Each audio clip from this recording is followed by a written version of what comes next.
Eternal Father, I offer you the body and the blood.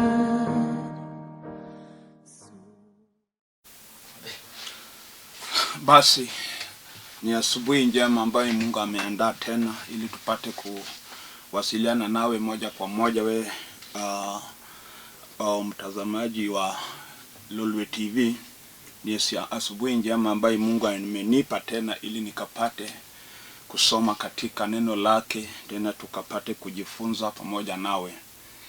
Kwa hivyo nakukaribisha ninapoanza kipindi hiki ili tukaanze pamoja nawe, tubarikiwe pamoja mpaka nimalize. Najua ya kwamba ni asubuhi na ni Jumapili, labda unapanga kutoka kwenda kanisani ama uko na mipango mingine ambayo unataka kufanya, lakini Mungu amenipa hii fursa ili nikapate kuhubiri ama kufundisha neno lake kupitia hii runinga. Ndiposa ninakuomba ili ukapate kuchukua nafasi yako, ukakae chini ili tukapate kusoma pamoja nawe, tukajifunze pamoja. Alafu nitakapomaliza tutaomba pamoja na wewe, na ninajua Mungu atatenda makuu kwa maisha yako. Neno la Mungu ndio limebeba jibu la kila jambo katika maisha yetu. Hata kama uko mgonjwa ama uko na shida yoyote, ukikaa chini na usikie neno vizuri, najua ya kwamba utabarikiwa. Hata kama wewe ni mgonjwa utapona, kwa sababu neno la Mungu linaponya ugonjwa yote. Ndiposa chukua nafasi, kaa chini, hata nawe ukapate kuchukua Biblia yako ili tutakaposoma tusome pamoja, ndio posa tuelewane kwa kile ujumbe ambao nataka kufundisha asubuhi ya leo. Kwa majina naitwa Askofu William Abol.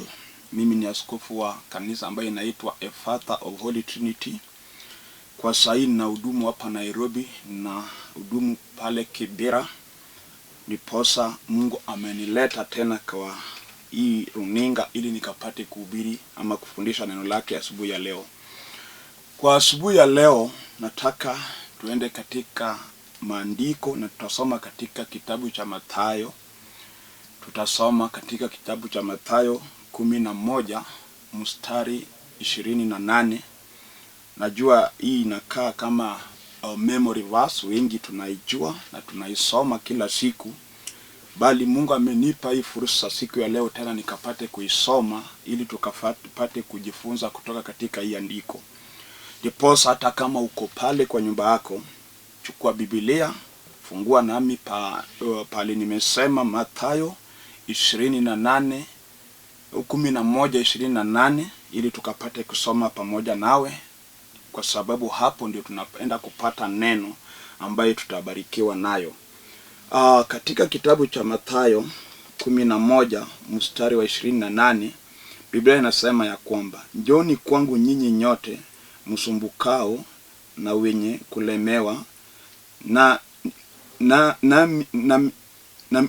msumbukao na kulemewa na mzigo, nami nitawapumzisha. Jitieni nira yangu, mjifunze kwangu, kwa kuwa mimi ni mpole na mnyenyekevu wa moyo. Hiyo ndio neno ambayo nimesoma asubuhi ya leo, na hapo ndio nataka tukapate kujifunza pamoja nawe. Yesu mwenyewe alipokuwa ulimwenguni, siku moja akasimama mbele ya umati ya watu na akaanza kuongea. Alipokuwa akiongea, alitamka hili neno ambayo nimelisoma, ambaye nasema ya kwamba njooni kwangu nyinyi nyote msumbukao na kulemewa na mzigo mzito, nami nitawapumzisha. Yesu akanena kuhusu kusumbuka ama nyinyi msumbukao. Ina maana ya kwamba kuna wengi wetu ama kuna baadhi ya watu ambaye wanasumbuka, na kuna vitu nyingi sana ambaye inaweza fanya binadamu wakapate kusumbuka. Kitu cha kwanza, sisi wote tulioumbwa na Mungu, sisi ni wana wa Adamu. Na Adamu baba yetu ama babu yetu alikuwa mtu mkamilifu alipokuwa akiishi katika bustani la Edeni, na alikuwa karibu na Mungu na alikuwa rafiki ya Mungu, alikuwa mwana wa Mungu. Bali kuna wakati ilifika na mwovu shetani akaenda pale bustani la Edeni na kaleta ujanja na uongo wake, kwa sababu shetani ni muongo na ni mjanja. Akaongea na Hawa mke wa Adamu na akamdanganya ili akafanye kile Mungu alikataa wasifanye. Ndiposa walichukua tunda ambaye Mungu aliwaonya ili wasikule, na akakula, na akapatia Adamu pia akakula. Walipokula hilo tunda, hiyo ilifanya Mungu akaacha Adamu na akaacha hata Hawa, na wakafukuzwa ama wakatolewa pale bustani la Edeni, mahali waliwekewa waishi. Pale kwa bustani la Edeni, walipokuwa pale ndani, hakukuwa na shida, hakukuwa na magonjwa, hakukuwa na vifo, kwa sababu ilikuwa ni mahali pa uzima, na kulikuwa na amani, kulikuwa na kila kitu. Hakukuwa na kazi ngumu pale. Adamu na Hawa walikuwa ukiishi pale wakitukuza utukufu wa Mungu, kwa sababu Edeni ilikuwa imejaa utukufu wa Mungu kila kona. Ndiposa Mungu akampa mamlaka juu ya kila kitu. Ndiposa yeye ndio akaita kila kitu ambayo ulimwengu kote, Adamu ndiye alipeana jina. Hiyo ni mamlaka Mungu alimpea. Na Adamu akawa pale, akaishi pale mpaka siku yenye walienda kinyume na mapenzi ya Mungu, wakafanya kile Mungu alikataa. Walipofanya hicho kitendo, Mungu aliwaacha na wakabaki uchi. Waligundua ya kwamba walipokula hilo tunda wakawabaki uchi na Mungu akawaacha.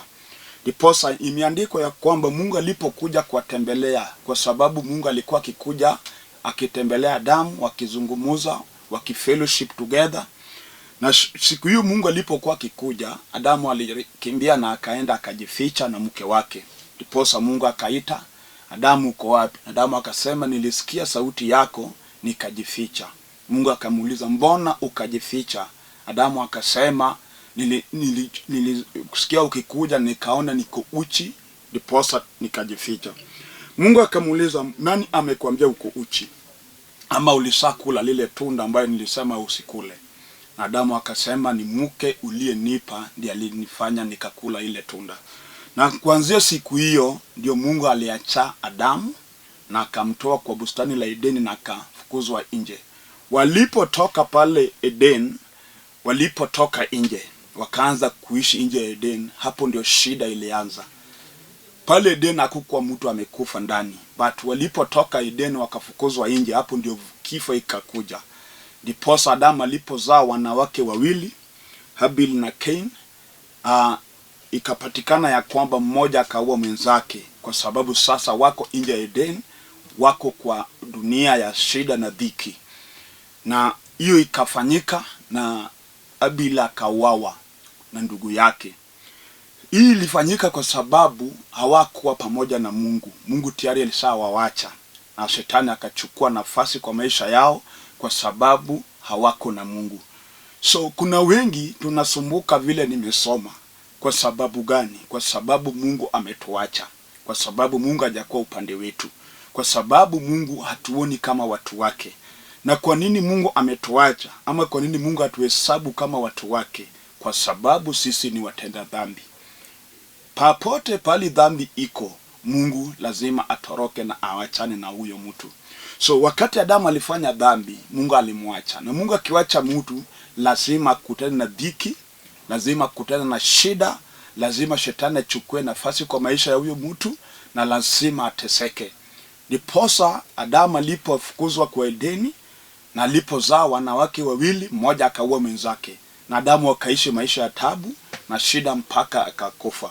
Hata kifo yenyewe haikukuwa kwa bustani la Edeni. Mpango ya Mungu haikuwa ya kwamba tukufe, ilikuwa tuishi milele. Lakini dhambi ilileta kifo. Ndiposa Paulo yameandika katika kitabu cha Warumi ya kwamba mshahara ya dhambi ni mauti. So tunapofanya dhambi ama tunapotenda dhambi, ile mshahara yenye tutapokea ama yenye tunapokea ni mauti.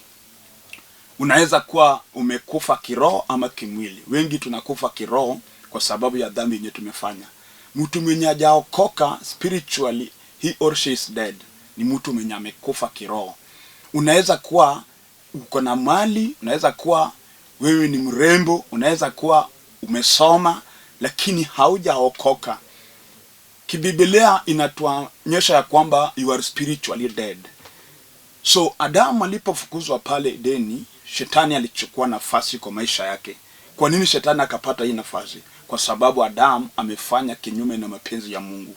Unapofanya kinyume na mapenzi ya Mungu, jua ya kwamba shetani atakutawala. Ndiposa hata ulimwengu tunayoishi wakati huu, shetani anatawala. Hata hii Kenya yetu ukiangalia vile tunaendelea, shetani anatawala hii nchi. Kwa sababu gani? Wengi wetu tujakubali kukuwa na Mungu na tunatenda mambo mengine maovu. Hata unapata hata viongozi wetu wengine si wamcha Mungu, wanafanya maovu. Hii nchi imejaa corruption kila kona. Maskini wanakufa njaa, wengine hata dawa hospitali hakuna. Na si ati pesa haiko Kenya.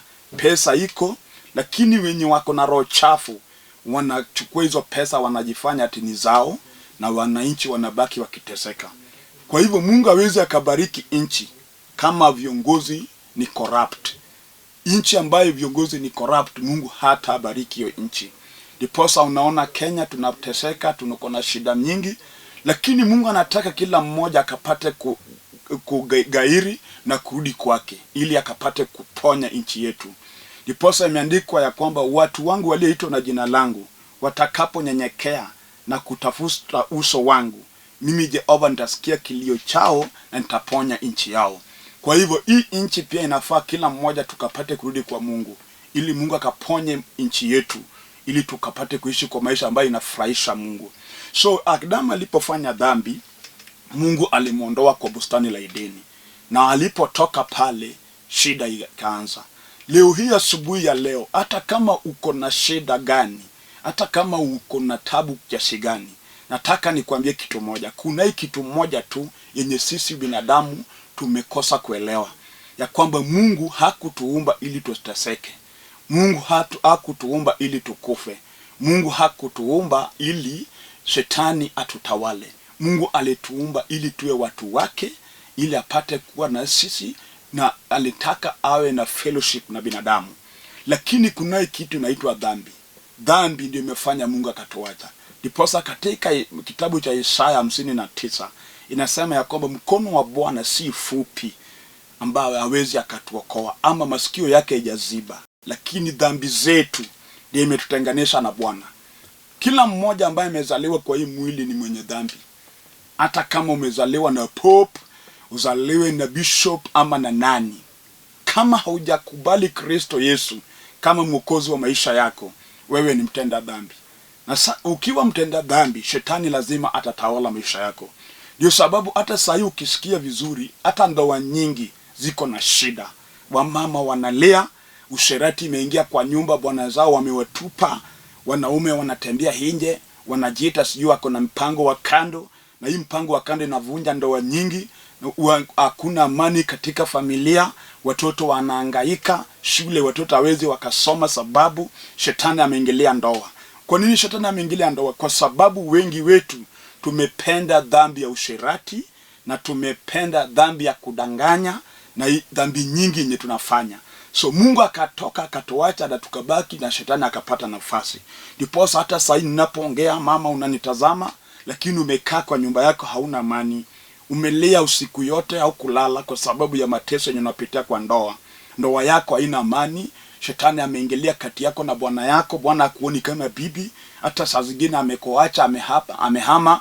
Labda unasikia amewekwa na mwanamke mwingine mahali. Ukimpigia simu labda hata achukui, ama akichukua ni matusi, ni vita, hauna amani. Hata saa zingine ukiketi peke yako unafikiria kujinyonga kwa sababu ya yale unapitia. Taka nikwambie ya kwamba kunaye Yesu mwenye Mungu alimtuma ili atukomboe kutoka kwa dhambi na tukomboe katika minyororo ya shetani. Utakapokubali ili neno na ufungue moyo wako, ukiona yale unapitia, Yesu atakukomboa. Atatenda makuu katika maisha yako, kwa sababu ako na uwezo, ako na mamlaka na nguvu. Hakuna kitu inaweza akamshinda. So unaponitazama asubuhi ya leo, hata kama uko mgonjwa na ugonjwa wako umeenda hospitali na imekataa, Kuna wengi ni wagonjwa, wakienda kupimwa ugonjwa haipatikani, lakini yeye ni mgonjwa. Mwili yake inamuuma, amekonda, hana amani, lakini kwa hospitali akienda, akipimwa magonjwa hakuna, lakini anateseka. Inamaanisha kuna mapepo ambayo yanaishi kwa maisha yako, yenye wanakutesa. Lakini haya mapepo hata umeze tembe haitawatoa, hata udungwe shindano haitawatoa, lakini kunaye damu ya Yesu Kristo ambayo ilitiririka pale Kalvari. Utakapokubali kwa Kristo Yesu, hiyo damu itakukomboa katika minyororo ya hizo mapepo, na kila nira ya shetani ambayo imekufunga itapata kuvunjika, kwa sababu Yesu Kristo ana uwezo, ana mamlaka na anaweza. Ndiposa hata kama unapitia hali gani, kuna wengi wamesoma, wako na cheti yenye nafaa wafanye kazi na wakae vizuri na waishi maisha mzuri, lakini shetani amewafunga. Unapotafuta kazi haupati, na ukipata kazi unapata ile kazi ambayo haiambatani na masomo yako. Mpaka saa zingine hata unafanya kazi, lakini roho yako haijafurahia ile kazi unafanya, kwa sababu shetani anakutesa, amekataa usiendelee vizuri, amekufunga. Lakini asubuhi ya leo nataka nikwambie ya kwamba unaweza kubali kwa neno ambayo inahubiri asubuhi ya leo. Yesu anasema, njooni kwangu nyinyi mnaosumbukao na mnayolemewa na mzigo, na nitawapumzisha.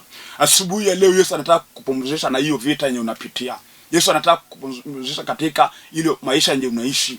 Hata kama shetani ameziba njia zako, wengine ni wasichana warembo, lakini kuolewa ni shida. Ukipata mtu mwenye nafaa muishi naye, shetani anaharibu hiyo mipango. Ukipata kazi, anaharibu. Ukipata kila kitu, hakuna kitu unapanga ikapate kufaulu. Lakini asubuhi ya leo nataka tuende nawe mbele za Mungu, kwa sababu nataka kuomba na kila mmoja ambaye ananitazama asubuhi ya leo. Hata kama uko kwa hospitali, umelazwa, wewe ni mgonjwa, kubali ya kwamba leo hii Kristo Yesu ambaye ameniweka hapa atakuponya mahali umekaa, kwa sababu anaweza. Hakuna kinayo ngumu mbele ya Mungu. Hakuna kile Mungu hawezi akatenda. Hata kama wewe umefungwa, hata kama mtu alikuroga, ama ukilala usiku unaota ndoto chafu, mapepo anakunyonga, hauna amani, leo hii nataka nikupeleke mbele za Mungu. Tutaomba nawe pamoja, na Mungu anaenda kutenda makuu katika maisha yako. Nataka uwe na imani, kwa sababu mahali nimefikia, nataka tuombe na kila mmoja ambaye ananitazama. Hata kama ulifukuzwa kwako, shetani amekutoa na ukatoka kwa ndoa, sasa unaishi maisha ya tabu, Mungu atakurejesha katika nyumba yako, kwa sababu akona uwezo, akona mamlaka na akona nguvu. Ndiposa unaponitazama, nataka tuombe pamoja na wewe. Chukua hatua ya imani, amini ya kwamba tutakapoomba sahihi, kila shida ambayo uko nayo, kila nira ambayo imekufunga, kila magonjwa ambayo inaishi kwa maisha yako, kila pepo itasikia sauti ya Kristo Yesu na itakuacha. Ndiposa nataka uamini ili tukapate kuomba pamoja nawe. Unaponitazama, ukitaka kupiga magoti tuombe, piga magoti, kwa sababu unaishi nguvu za Mungu itapitia hii runinga na ikuponye mahali uko. Ndiposa nataka tuombe. Amini na tuombe. Baba, kwa jina kuu la Yesu Kristo, ninakushukuru asubuhi ya leo. Asante Mfalme kwa kuona huyu mama ambaye amepiga magoti chini akilea mbele yako kwa sababu ya yale anapitia. Ninatuma nguvu zako ikapate kumguza. Guza huyu mzee, guza huyu kijana, guza huyu msichana, guza huyu Bwana, katika jina la Yesu Kristo. Ninaharibu kila kazi ya shetani katika maisha ya kila mmoja, nikiachilia nguvu zako Jehova. Asante Yesu, kwa sababu wewe ni Mungu na hautashindwa na hujawahi shindwa. Asante Mfalme, kwa sababu umetenda makuu hata kwa nchi yetu ya Kenya. Ninaikabidhi mkononi mwako. Ondoa ukame ambayo imekumba hii nchi, ukaponye nchi yetu, na jina lako likapewe sifa na utukufu, kwa sababu wewe ni Mungu. Na kuomba kwa sababu najua ya kwamba umetenda makuu, na jina lako lipewe sifa, na ni kwa jina la Yesu Kristo nimeomba na hata kuamini. Amen. Nimeshukuru Mungu ambaye tumeomba. Nataka uwe na imani ya kwamba ametusikia na ametenda. Hata kama uko mgonjwa, amini tu umepona, na hiyo utapona, na utaona Mungu amefanya kitu kwa maisha yako. Kile ufanye ni kwamba Yesu anataka sisi nyote tuokoke. Kama hujaokoka, chukua hatua ya imani na uokoke. Tafuta kanisa, mahali injili inahubiriwa, ingia pale upate wachungaji wakufundisha neno ili ukapate kuokoka na utaona utukufu wa Mungu. Ninapomaliza narudia jina langu, mimi ni Askofu William Abol. Mimi ni askofu wa kanisa ambayo inaitwa A Father of Holy Trinity, na hudumu pale Kibera. Ninaishi hapo Olympic na kanisa pia iko hapo Kibera. Ukitaka kuja kanisa mahali nina hudumu, ukifika town chukua gari namba 8 pale Railways kuja mpaka Olympic stage. Kuna namba zangu ambayo iko hapo kwa screen. Chukua unipigie ili nikuelekeze vile utafika mahali tuko. Na ukiwa pale Kayole tuko na kanisa pale, ukiwa naishi area hiyo, ukinipigia nitakupa namba ya mchungaji ya pale ili uende kwa hiyo kanisa. Hata ukiwa Siaya ama popote ukipiga simu, tuko na branches all over, nitakudirect vile utafika kwa makanisa yetu. So ukichukua namba yangu unipigia, hata kama uko na jambo unataka tuombe pamoja, ukipiga tutaomba pamoja. Namba yangu ya simu ni 0721 280025, 0721 280025. Airtel number ni 0782 495 083, 0782 495 083. Mungu awabariki sana mpaka Jumapili ijayo. Shalom.